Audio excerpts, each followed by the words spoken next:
أعلن وزير الخارجية السعودية الأمير فيصل بن فرحان خلال اجتماع وزراء خارجية الدول العربية والإفريقية المطلة على البحر الأحمر وخليج عدن أن الملك سلمان سيدعو قريبا لقمة تجمع قادة الدول المطلة على البحر الأحمر وخليج عدن،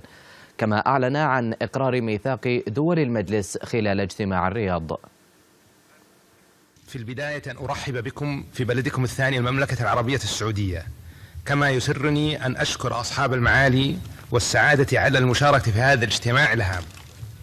الذي سنقر فيه بمشيئة الله تعالى ميثاق تأسيس مجلس الدول العربية والأفريقية المطلة على البحر الأحمر وخليج عدن، تمهيدا لرفعه لأصحاب الجلالة والفخامة قادة دولنا لمباركته في اجتماع القمة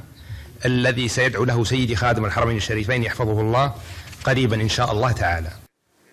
وكان اجتماع وزراء خارجية الدول المطلة على البحر الأحمر وخليج عدن قد بدأ أعماله اليوم في الرياض بحضور الدول الأعضاء السعودية والسودان وجيبوتي والصومال ومصر واليمن والأردن، وذلك لتحقيق المصلحة الأمنية والسياسية والاستثمارية وتأمين حركة الملاحة البحرية في الممر المائي الدولي الأهم. وسيتناول الاجتماع مناقشات لتفادي تدخلات الدول الخارجية في شؤون المنطقة، خاصة فيما يتعلق بالأمن والاستقرار، إلى جانب تعزيز آفاق تعاون دول المنطقة من الناحية التجارية.